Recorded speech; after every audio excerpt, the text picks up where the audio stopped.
They say memories fade when we die. But my 4-year-old son didn't forget. He remembered burning. He told me things no child could know. Chains on the doors.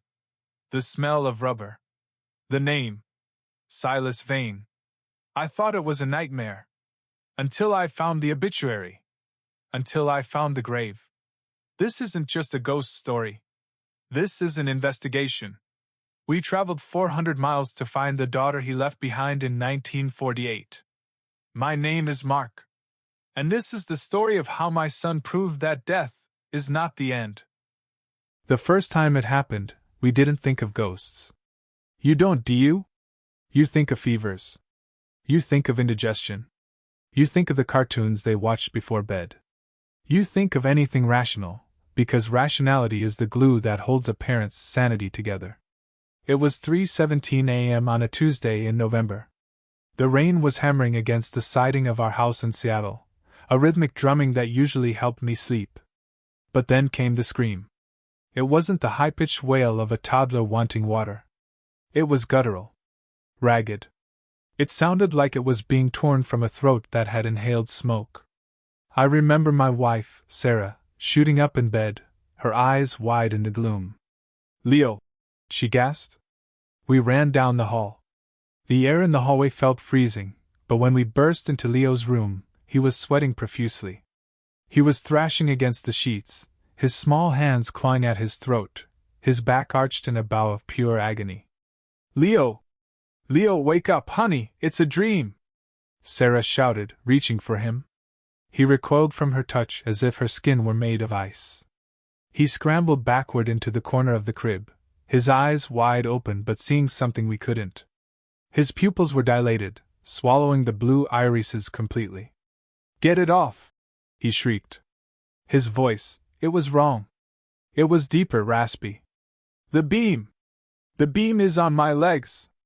Help me, damn it, help me!" I froze. Damn it?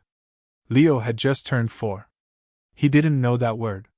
He didn't know what a beam was. "Leo, it's Daddy." "You're safe," I said, trying to keep my voice steady, though my heart was hammering against my ribs. I reached out to grab his shoulder.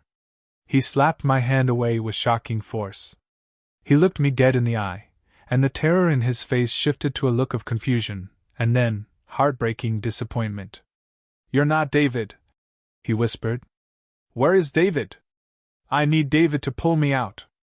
Then, his eyes rolled back, and he collapsed into a dead sleep. The next morning, the sun was shining. The nightmare seemed like a glitch, a one-off event. Leo sat at the kitchen table eating dry Cheerios, looking like the innocent, happy child we knew. "Did you have a bad dream last night, buddy?" I asked, pouring coffee.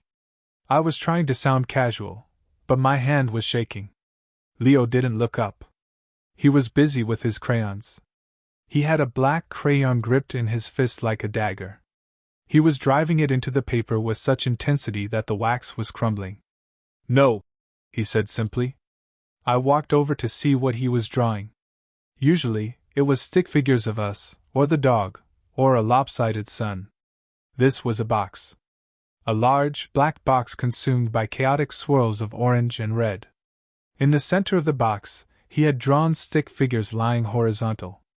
Above them, he had scribbled black clouds. "What is that, Leo?"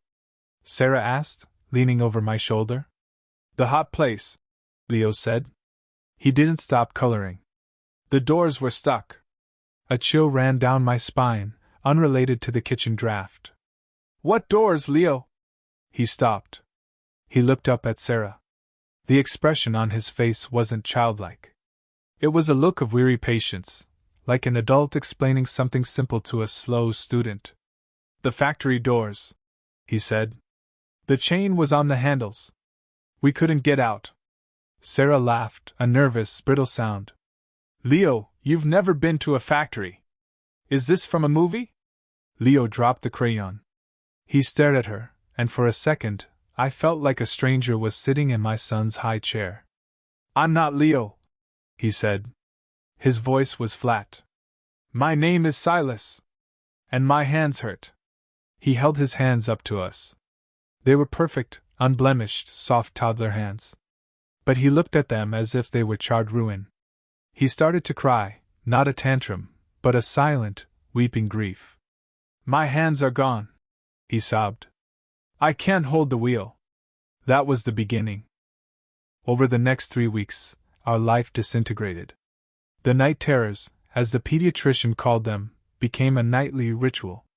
Every night at exactly 3:15 a.m. Always the heat. Always the beam on his legs. Always screaming for someone named David. We tried everything. No TV. Soothing music. Sleeping in his room. Nothing worked. One evening I came home from work to find Sarah sitting on the floor of the living room, surrounded by papers. Leo was in the corner, building a tower with blocks, humming a tune I didn't recognize, an old, swing jazz-style melody. Sarah was pale. She held up a piece of paper Leo had drawn on earlier that day. "Mark," she said, her voice trembling. "Look at this." I took the paper. It was another drawing of the burning building. But this time, there were details. A tall smokestack. A fence. And at the bottom, written in crude backward block letters, something Leo barely knew how to do, were 2 words. Ardmore 1948. "I googled it," Sarah whispered, tears welling in her eyes. "Mark, I didn't want to, but I googled Ardmore Factory Fire 1948. I felt a pit open in my stomach. And? It doesn't exist," she said, letting out a breath. "There was no factory fire in Ardmore in 1948. It's just his imagination. It has to be." I looked at the drawing. The jagged lines of the fire. The desperation in the pencil strokes. And then I looked at Leo. He had knocked over his tower. "Not Ardmore," Leo said from the corner, without turning around. "Ardmore is the street. The factory is Miller's." I froze. I pulled my phone out of my pocket. My thumbs fumbled over the screen. Miller Factory Fire.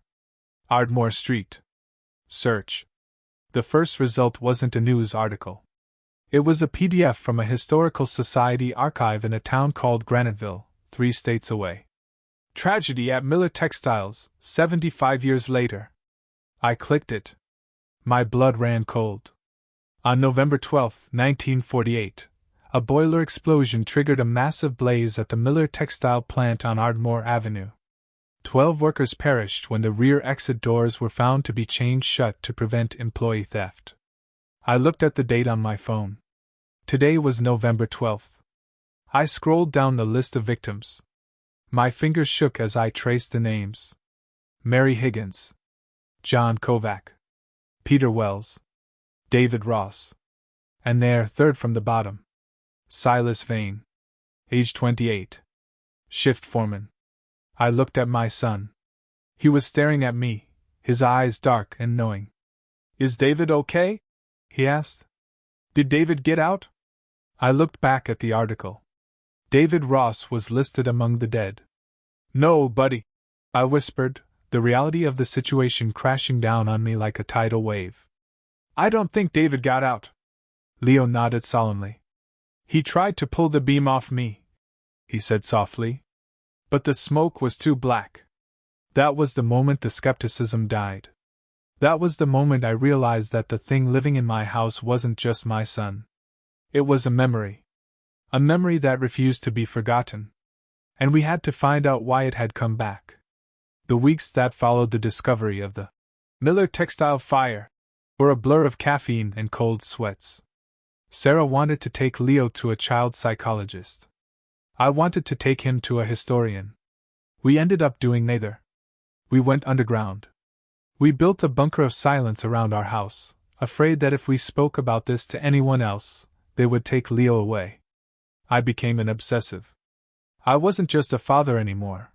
I was a cold case detective investigating a murder that happened 30 years before I was born. It started with the interviews. I set up my phone to record audio on the kitchen table. It was a Saturday morning. Rain again. It always seemed to rain when Leo, was most active.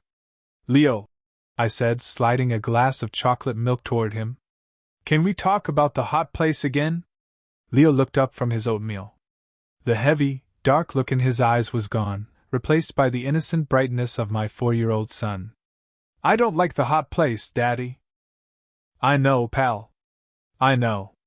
But I need to know about before the hot place. Do you remember where you lived? Leo chewed his lip. He looked out the window. The White House, he said. With the porch that squeaked. And the big tree with the tire. A tire swing? No. Leo corrected me instantly, his voice sharpening. Not a swing. A spare. Pa nailed a spare tire to the trunk for target practice. We used to shoot bottles. I froze. A 4-year-old talking about target practice? Who is we, Leo? Me and Buster, he said, smiling fondly. A smile I had never seen before. It was a man's smile remembering an old friend. Who is Buster? Your brother? Leo laughed. No, silly. Buster was the dog. He was a boxer. Ugly face. Wet nose. He slept under the blue car. I wrote it down. White House. Squeaky porch. Tire on tree. Boxer dog named Buster. Blue car. What kind of car was it, Leo? He frowned, making a driving motion with his hands. A Ford. A 41. The coupe. But the starter was tricky. You had to kick it. I stopped writing. The detail was too specific. A 1941 Ford coupe. A tricky starter. That night, while Sarah slept, I sat in my study, the glow of the laptop screen burning my eyes. I had pulled up the grainy archives of the Graniteville Gazette. The subscription cost me $50, but I would have paid $1,000. I searched for Silas Vane. The obituary appeared. It was dated November 14, 1948. Silas Edward Vane, 28, of 402 Hickory Lane, Graniteville. Beloved husband of Eleanor. Veteran of the Pacific Theater. Tragic victim of the Miller Fire. 402 Hickory Lane. I switched tabs to Google Maps. I typed in the address.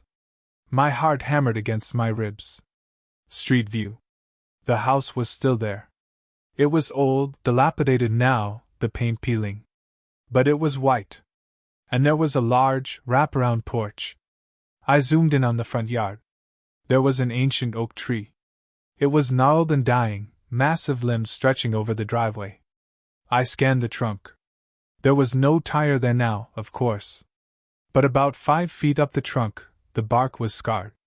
A circular discoloration, as if something heavy had hung there for decades, rotting the wood beneath it before being removed. I felt a wave of nausea. But I needed more. I needed the smoking gun. The obituary mentioned a wife. Eleanor. I went back to the archives. I searched for Eleanor Vane. Nothing for decades. Then, an obituary from 2012. Eleanor Vane Kovacs, 89, passed away peacefully at the Shady Elms nursing home. She had remarried. I read down the list of survivors. Survived by her daughter, Janice Vane, born March 1949. I did the math. November 1948. March 1949. Silas died in November. His daughter was born 4 months later. He never met her. The realization hit me with the force of a physical blow. The grief Leo, Silas, had shown. The crying about not being there. It wasn't just about dying. It was about leaving someone behind. A pregnant wife. I had to be sure. I had to know if the blue car was real. I found a phone number for the Graniteville Historical Society. It was a long shot. It was 10 a.m. on a Tuesday. Graniteville History, this is Martha speaking. A kindly, cracking voice answered. Hi, Martha. My name is Mark. I'm doing some genealogical research on the Vane family. Specifically Silas Vane, who died in the 48 fire. Oh, the Miller Fire, Martha sighed. A terrible business. We have a whole exhibit on it right now, actually. The 75th anniversary. I was wondering, do you have any personal effects? Or photographs of the employees? We do, she said. We have a collection of photographs donated by the families. Hold on, let me open the file. I waited, listening to the click of a mouse and the hum of static on the line. Here we go, Martha said. We have a photo of Silas standing in front of his house. It was donated by his daughter, Janice. Can you describe the photo? I asked, my grip on the phone tightening. Well, she squinted. I could hear the squint in her voice. It's a young man. Handsome. He's wearing work dungarees. He's leaning against a car. What color is the car? I asked, holding my breath. It's black and white, honey. She chuckled. But oh, wait. There's a caption written on the back. It's scanned here too. Read it, please. It says, Silas and the Blue Beast. October 1948. I closed my eyes. Is there a dog? A dog? Martha paused. Yes. There is. Sitting right on the hood of the car. A big, ugly boxer. Does it say the dog's name? No, she said. But the dog has a distinct collar. It looks like stars. I thanked her and hung up. My hands were shaking so badly I dropped the phone. I ran upstairs to Leo's room. He was playing with Legos. Leo, I said, breathless. The dog. Buster. Did he have a collar? Leo didn't look up. He snapped a blue brick onto a red one. Yep. Leather. Did it have pictures on it? Leo paused. He looked at me, his eyes wide and eerily lucid. Stars, he said. Mama bought it for him for Christmas. Metal stars. I sank to the floor. I sat there, watching my 4-year-old son build a spaceship, while my entire worldview crumbled into dust. That evening, I showed Sarah everything. The map. The obituary. The notes from the call with Martha. Sarah didn't cry this time. She went pale, a steely resolve settling over her face. She looked at the picture of the house on Google Maps. He left a baby, she whispered. Mark. He died knowing she was coming, and he never saw her. Janice, I said. Her name is Janice. She lives in Graniteville. She's 74 years old. Sarah looked at me. We have to go. Sarah, that's crazy. We can't just knock on an old woman's door and tell her our preschooler is her dead father. We have to, she said, her voice rising. Look at him, Mark. He's not sleeping. He's screaming every night. He's in pain. He has unfinished business.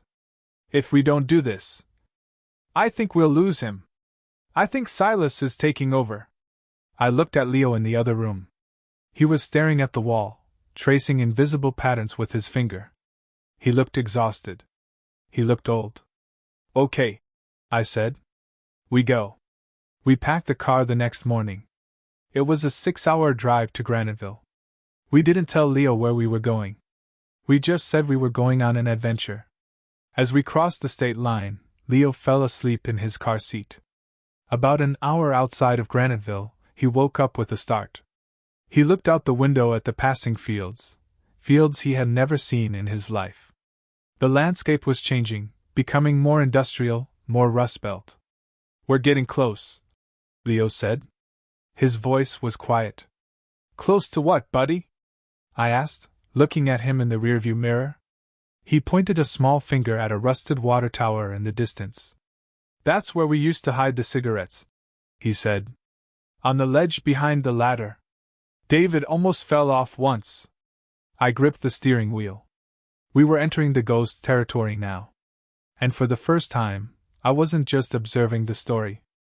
I was driving straight into it. Graniteville wasn't a town that welcomed you. It was a town that tolerated you. It was a place of red brick and gray skies, a relic of an industrial boom that had long since busted.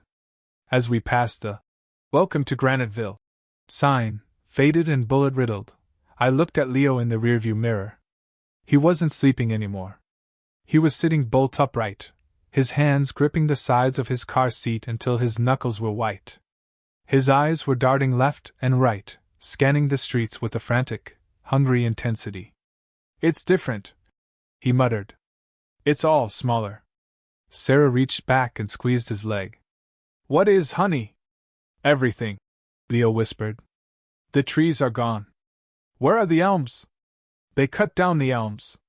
I drove slowly down Main Street. I had the GPS set for Hickory Lane, but I didn't need it. Leo started giving directions.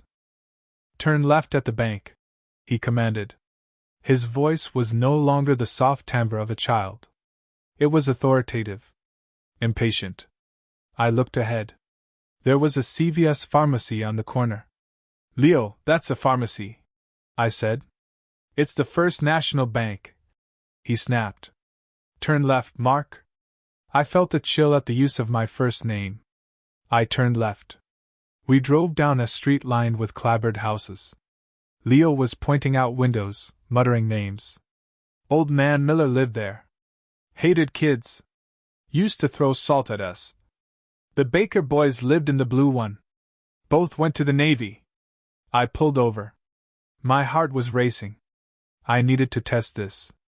I needed to know if he was just reading street signs or if he was seeing the past. We were parked in front of a vacant lot. Just gravel and weeds. "Leo," I said, turning around. "What's here? What's in this empty lot?" He looked at it, confused. "It's not empty. That's the cinema. The Rialto. We saw Key Largo there. Me and Eleanor. It was our first date." He smiled, a soft, heartbreaking expression. "She spilled popcorn on my boots. She was so embarrassed." I pulled out my phone. My signal was weak, but I managed to load a local history blog. I searched Graniteville Rialto Theater. An image loaded. A black and white photo of a grand Art Deco cinema. The Rialto. Demolished in 1978. I looked at the location. Corner of Elm and Pine. We were at the corner of Elm and Pine. "Okay," I breathed. "Okay." We continued driving. The atmosphere in the car was heavy, charged with a static electricity that made the hair on my arms stand up. We were driving through a cemetery of memories, and my son was the medium. "The factory is that way," Leo said suddenly, pointing a trembling finger toward the river. "Don't go there. Please. Don't go there." I hesitated. "We have to see it, Leo. We have to know." "No!" he screamed, covering his ears. "The whistle! I can hear the whistle!" "Leo, it's okay," Sarah soothed, though she looked terrified. "The factory is gone, baby. It can't hurt you." We drove toward the river. The GPS led us to a large, overgrown park.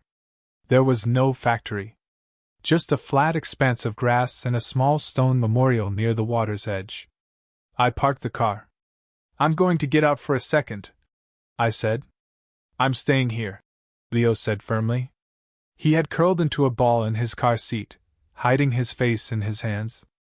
"It smells like burning rubber." I stepped out into the cold air. It smelled like rain and wet earth. There was no smoke. I walked over to the memorial stone. It was a simple granite slab. In memory of the 12 souls lost. November 12, 1948. I ran my hand over the cold stone. I found his name. Silas Vane. Standing there, looking at the empty space where a building once stood, the horror of it hit me. I imagined the heat. The panic. The chained doors. My son, my little boy, remembered the feeling of his skin blistering. He remembered the sound of his friends screaming. I felt sick. I ran back to the car. "Let's go," I said, slamming the door.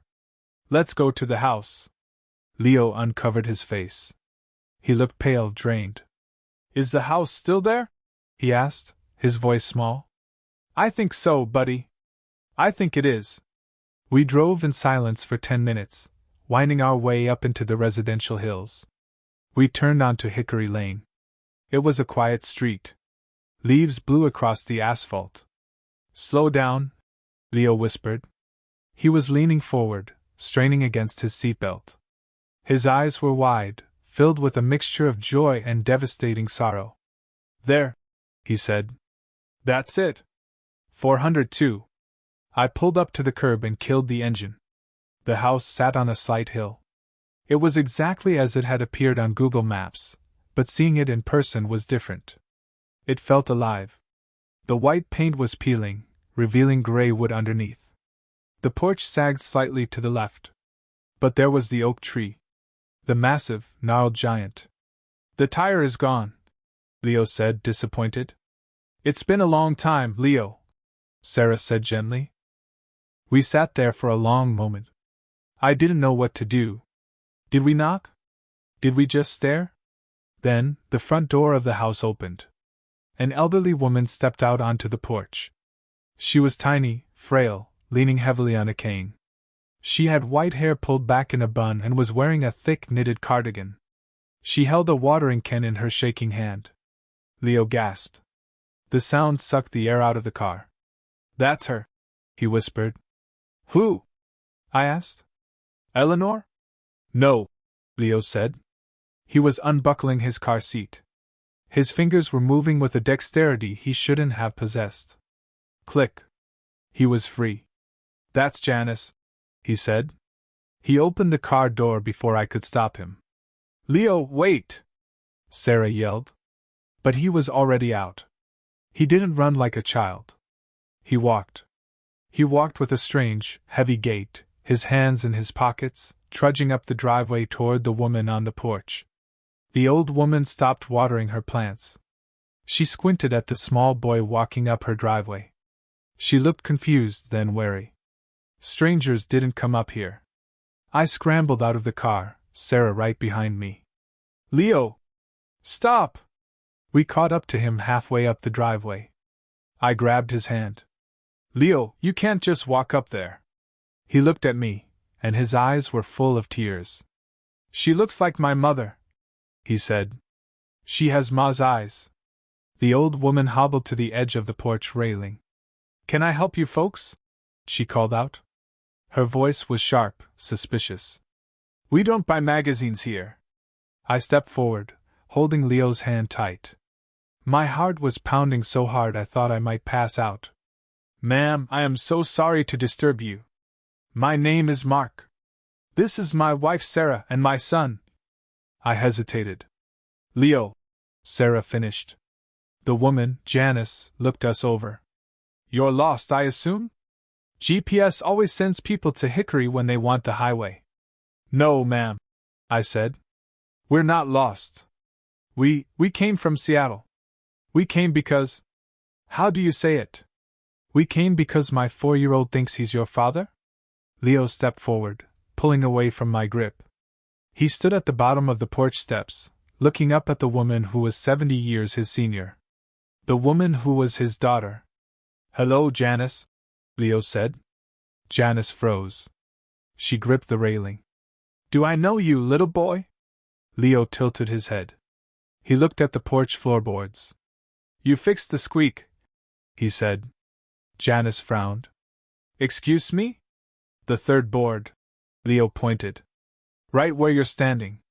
It used to squeak. I meant to fix it before I left." Janice took a step back. Her face went pale. "Who put you up to this? Is this some kind of prank?" "And the swing," Leo continued, ignoring her anger. He pointed to the empty hooks on the porch ceiling. "I hung that swing for your mother. She used to sit there and drink lemonade. She put too much sugar in it. Always too much sugar." Janice dropped the watering can. It clattered loudly on the wood, spilling water everywhere. She was shaking now, visibly shaking. "Who are you?" she whispered. Her voice was barely audible. Leo looked at me, then back at her. He took a deep breath. "I need to tell you about the lullaby," he said. Janice's hand went to her mouth. "The one about the ship," Leo said. "The ship that sails to the moon. Mama said she sang it to you every night when you were in her tummy. I used to sing it to her stomach." Leo began to hum. A low, off-key, haunting melody. Sail away, on a boat of silver light." Janice let out a sound that was half sob, half scream. She collapsed onto the porch bench, staring at this child as if he were a ghost. "Papa?" she whispered. The word hung in the air, heavy and impossible. "I didn't get to see you," Leo said, tears streaming down his face now. "I tried to get out. I tried to kick the doors open. But the chain was too strong, Janice. I'm so sorry. I miss your birthday." Sarah was crying silently beside me. I couldn't move. I was witnessing a reunion that defied the laws of physics, biology, and time. Janice stared at him, her eyes searching his face. She wasn't looking at a child anymore. She was looking for something else. "If you are him," she croaked, her voice trembling with a lifetime of grief, "tell me what is hidden in the wall." The air went still. This was it. The final test. Leo closed his eyes. He took a deep breath. "The pantry," he said. "Behind the loose stone on the bottom shelf. A tin box." Janice stared. "What's in the box?" she demanded. "Money," Leo said. "For the crib. And a letter. A letter to you. In case I didn't come back from the war. But I did come back, only to leave again." Janice stood up. She moved faster than I thought possible. She went inside the house, leaving the door wide open. We stood there in the silence of the yard. A crow cawed in the distance. 2 minutes later, Janice reappeared. She was holding a rusty, rectangular tobacco tin. Her hands were trembling so violently the tin rattled. She opened it. She pulled out a stack of moldy, disintegration dollar bills. And a folded, yellowed piece of paper. She looked at Leo. She looked at the paper. She looked at the sky. Then she fell to her knees on the porch and opened her arms. "Daddy!" she wept. Leo didn't hesitate. He ran up the stairs. He ran into the arms of the old woman. And there, on the porch of a house in Graniteville, a 4-year-old boy held his 74-year-old daughter and rocked her while she cried. "I'm here," he whispered, patting her gray hair with his small hand. "I'm here, Janny. I made it home." We sat in the living room of 402 Hickory Lane for 3 hours. The sun began to dip below the horizon, casting long, melancholic shadows across the dusty carpet. The house smelled of lavender and old paper, the smell of time standing still. Janice had brought out the photo albums. Heavy, leather-bound books that cracked when opened. Leo sat next to her on the floral sofa. He didn't sit like a child anymore. He sat with his legs crossed, one arm draped over the back of the cushions, looking at the photos with a quiet reverence. "That was the picnic at Lake Miller," Leo said, tapping a grainy black and white photo of a group of men in swimsuits. "Johnny Kovac almost drowned trying to swim to the island. I had to fish him out." Janice laughed, a sound that was years younger than her face. "Mom always said Uncle Johnny was a terrible swimmer." "He was a terrible swimmer, but a good man," Leo said softly. "He lent me $5 to buy your mother's engagement ring." I sat in the corner chair, watching them. Sarah was holding my hand so tight her fingernails were digging into my skin. We were the parents, yet we felt like intruders in a private moment between a father and his daughter. The atmosphere in the room was heavy, but the fear was gone. The night terror energy, that frantic, screaming panic, had evaporated. In its place was a deep, settling peace. It felt like a wound finally being stitched closed. "Janice," Leo said, turning to look at her. His voice was getting softer, more childish again. This Silas' presence was fading, like a battery running low. Janice's eyes filled with fresh tears. She reached out and cupped his small face in her wrinkled hands. The contrast of the skin, smooth youth against weathered age, was the most beautiful and tragic thing I had ever seen. "I know," she whispered. "I'm just so glad you came. I missed you my whole life, Daddy." "I was always there," Leo said. "I watched you. I saw you graduate. I saw you get married in the backyard. I like that boy, the one with the glasses. Robert." Janice smiled through her tears. "He was a good husband." He passed 10 years ago. Give him my regards, Leo said. The fire, it doesn't hurt anymore, Janny. The burning stopped when I saw you. I felt a lump in my throat the size of a fist. The trauma, the beam, the chained doors, the heat, it had all been a vessel. A vehicle to get him back here. To finish the unfinished business. I love you, Janny, Leo whispered. His voice was barely a breath now. Be good. Take care of the house. I will, Daddy. I love you too. Leo closed his eyes. He took a deep, shuddering breath. It was the sound of a heavy weight being dropped after a long, long journey. The room went silent. The clock on the mantel ticked loudly. Leo's breathing shifted. It became the rhythmic, soft breathing of a sleeping child. His posture changed. The tension in his shoulders released. He slumped against Janice, just a tired 4-year-old boy needing a nap. Janice looked at me. She nodded slowly. She knew he was gone. Silas Vane had left the building. I walked over and gently picked up my son. He was heavy, dead weight in my arms. He smelled like milk and crayons, my Leo. Thank you, Janice said, standing up with difficulty. She walked us to the door. Thank you for bringing him home. Thank you for believing us, I said. She handed me the tin box. Take this. For his college fund. He saved it for me, but I think he'd want him to have it now. I looked at the rusty tin. I nodded. I will. We walked back to the car in the twilight. The air was crisp and cold. The ghost town didn't feel haunted anymore. It just felt like a town. We drove out of Graniteville in silence. Sarah stared out the window, watching the streetlights flicker past. About 20 miles down the highway, Leo stirred in the back seat. He rubbed his eyes and yawned. Daddy? He asked. His voice was high, clear. Leo's voice. Yeah, buddy? I said, looking in the rearview mirror. Are we there yet? He asked. I'm hungry. Can we get nuggets?